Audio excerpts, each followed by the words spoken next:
Assalamualaikum warahmatullahi wabarakatuh. Perkenalkan, nama saya Cesa Amelia dan teman saya Renata Aprilia Nenggolan. Di sini kami akan menjelaskan tentang apa itu geografi, 10 konsep geografi, prinsip geografi dan pendekatan geografi. Yang pertama adalah apa itu geografi? Geografi berasal dari dua kata Yunani. Yang pertama geo yang artinya bumi dan yang kedua adalah graphein. Jadi dapat disimpulkan bahwa geografi adalah ilmu yang mempelajari tentang bumi. Bapak geografi sendiri adalah Bapak Eratosthenes mengatakan bahwa arti dari geografi adalah penulisan atau penggambaran mengenai bentuk bumi. 4 lapisan bumi, yaitu yang pertama ada atmosfer, yaitu lapisan bumi yang memiliki sejumlah fungsi penting, yakni untuk melindungi bumi dari benda angkasa yang jatuh, menjaga kestabilan suhu udara di bumi, serta mengatur siklus cuaca dan iklim di bumi. Ketebalan lapisan atmosfer diprediksi bisa mencapai 1000 km. Dengan tebalnya lapisan tersebut, atmosfer terbagi lagi ke dalam 5 kategori. Yang pertama, troposfer, stratosfer, mesosfer, termosfer, dan troposfer, yaitu lapisan udara paling bawah dan paling dekat dengan permukaan bumi yang berada di ketinggian hingga 12 km. Lapisan ini memungkinkan manusia untuk bisa bernapas. Yang kedua itu stratosfer, lapisan udara yang terdapat lapisan ozon, yakni sebuah lapisan yang berfungsi sebagai tirai pelindung dari radiasi ultraviolet matahari. Lapisan stratosfer terletak di ketinggian 12-50. Tiga adalah mesosfer. Lapisan udara ini berfungsi untuk menyalurkan gelombang radio sebab memiliki muatan listrik. Mesosfer berada di ketinggian sekitar 50-70 km. Dan yang keempat adalah termosfer. Lapisan udara ini disebut juga sebagai ionosfer karena terjadi proses ionisasi antara molekul dan atom yang bergesekan dengan plasma matahari. Termosfer memiliki ketinggian sekitar 70-400 km. Yang kelima adalah eksosfer. Lapisan udara eksosfer merupakan lapisan paling terluar atmosfer yang membentang di angkasa dan menyatu dengan radiasi matahari. Lapisan ini berjarak sekitar 800-3000 km dari permukaan bumi. Yang kedua yaitu hidrosfer. Hidrosfer adalah lapisan air yang ada di permukaan bumi. Lapisan bumi ini termasuk samudra, laut, danau, sungai air, dan uap air. Sedikit informasi, komposisi bumi terdiri dari 70% air dan 30% daratan. Ketiga ada litosfer. Litosfer adalah lapisan kerak paling luar bumi yang terdiri dari bebatuan. Lapisan ini berbentuk lempengan yang bergerak sehingga dapat menimbulkan pergeseran benua. Secara umum, litosfer terdiri dari dua bagian, yakni litosfer atas dan litosfer bawah. Perlu diketahui, litosfer atas merupakan daratan, sementara litosfer bawah adalah laut. Yang keempat adalah lapisan biosfer. Lapisan biosfer adalah lapisan tempat tinggal makhluk hidup di bumi. Oleh karena itu, biosfer turut mencakup udara, air, daratan, dan keseluruhan ekosistem di muka bumi. Lalu di lapisan ini juga atmosfer, hidrosfer, dan litosfer saling berinteraksi. Konsep geografi ada 10. Yang pertama, lokasi. Lokasi adalah letak suatu objek atau tempat di permukaan bumi. Lokasi terbagi menjadi dua, yaitu lokasi absolut, yang artinya letak berdasar garis lintang dan garis bujur bumi. Yang kedua, lokasi relatif. Letak suatu tempat berdasarkan wilayah sekitarnya atau posisi di permukaan bumi. Yang kedua ada jarak. Jarak adalah batas atau ukuran dari satu tempat ke tempat yang lain. Jarak dibagi menjadi dua. Yang pertama jarak absolut, yaitu jarak atau selah antara dua tempat yang diukur dengan satuan panjang. Yang kedua ada jarak relatif, yaitu jarak atau selah antara dua tempat yang diukur dengan satuan waktu atau lamanya perjalanan. Yang ketiga adalah keterjangkauan. Keterjangkauan adalah tingkat kemudahan suatu objek atau daerah dijangkau dengan sarana transportasi. Contohnya adalah suku Baduy Dalam, terletak di pegunungan yang hanya bisa ditempuh dengan jalan kaki. Dan yang keempat adalah pola. Pola adalah susunan bentuk atau persebaran proyek di permukaan bumi. Morfologi adalah perwujudan bentuk daratan permukaan bumi sebagai hasil pengangkatan atau penurunan wilayah. Seperti kenampakan alam wilayah Cina Barat didominasi oleh gurun Gobi. Selanjutnya ada aglomerasi, yaitu pemusatan aktivitas pada wilayah tertentu yang memiliki keunggulan baik spesial. Wilayah kegunaan adalah suatu objek atau tempat yang memiliki kegunaan atau fungsi yang berbeda-beda.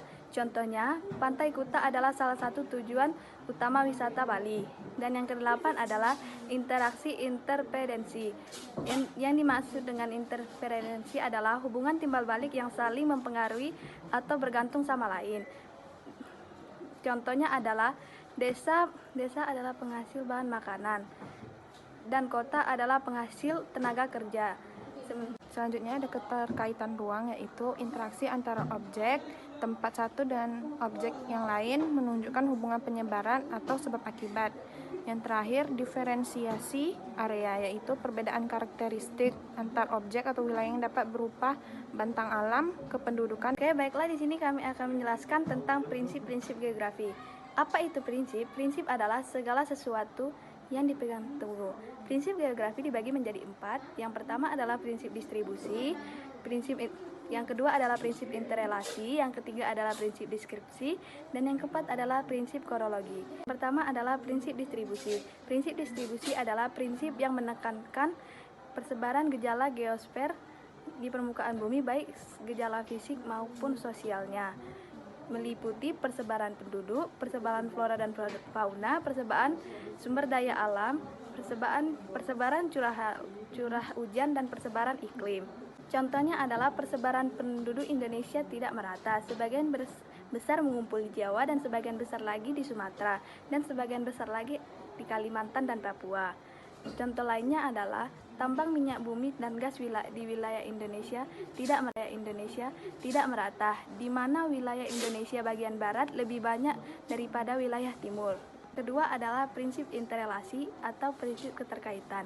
Adalah hubungan yang saling terkait antara gejala geosfer satu dengan gejala geosfer lain. Fisik dengan fisik, fisik dengan sosial, dan sosial dengan sosial. Contohnya adalah tanah di sekitar gunung api sangat subur karena banyak mengandung mineral dan abu vulkanik yang keluar saat gunung erupsi. Dan contoh yang kedua adalah fenomena banjir parah di daerah dataran rendah terjadi akibat penebangan pohon di hutan. Yang ketiga adalah prinsip deskripsi atau prinsip penjelasan. Prinsip deskripsi adalah prinsip yang memberikan penjelasan lebih jauh atau lebih mendalam tentang gejala atau fenomena yang terjadi di permukaan bumi. Gejala atau fenomena tersebut dapat dijelaskan dengan verbal atau kalimat, gambar, data, tabel, grafik, diagram, dan peta. Contohnya adalah berdasarkan hasil sensus penduduk 2020, jumlah penduduk Indonesia adalah 270,2 juta jiwa. Penduduk usia produktif mencapai 70,72% dan usia lansia hanya 9,78%. Dan komposisi penduduk bisa dilihat pada gambar. Yang kedua adalah petani yang tinggal di daerah pegunungan pada umumnya menanam tanaman perkebunan seperti kopi dan teh. Selain lahan yang subur, kondisi udara dapat mendukung tanaman. Keempat atau yang terakhir adalah prinsip korologi atau prinsip keruangan. Prinsip korologi adalah prinsip yang bersifat komprehensif sebab mengkaji gejala fakta permasalahan di muka bumi dengan memadukan prinsip persebaran, interrelasi, dan deskripsi serta integrasinya dalam ruang tertentu. Contohnya adalah gejala pemanasan global tidak hanya berkaitan dengan mencairnya gunung es, kenaikan permukaan laut, atau perubahan cuaca secara ekstrim. Pemanasan global juga berdampak pada penyebaran wabah penyakit baru seperti virus Zika yang berbahaya bagi wanita hamil. Dan contoh yang kedua adalah pola hujan di Indonesia tidak merata, disebabkan oleh angin membawa uap berasal dari Indonesia Barat dan semakin ke timur semakin berkurang. Faktor pegunungan juga mempengaruhi pada pola curah Indonesia. Dan yang terakhir adalah tentang pendekatan geografi. Pendekatan geografi adalah langkah dan metodologi khusus untuk melakukan analisa dan memahami bermacam-macam gejala serta fenomena geosfer.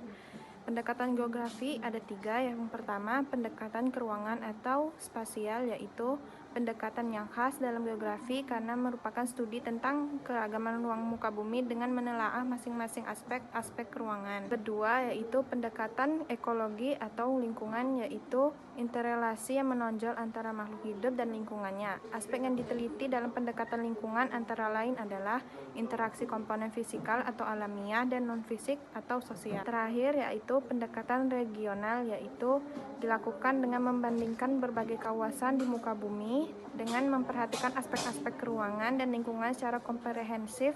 Analisis ini menekankan adanya diferensiasi areal atau perbedaan karakteristik pada tiap-tiap wilayah di muka bumi. Aspek geografi dibagi menjadi dua, yaitu fisik, terbagi menjadi tiga, yaitu topologi, biotik, dan non-biotik.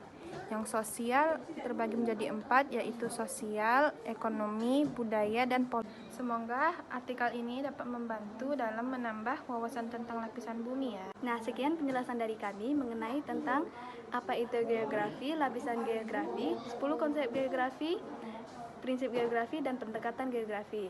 Jika ada salah kata, mohon dimaafkan. Kami akhiri dengan Assalamualaikum warahmatullahi wabarakatuh.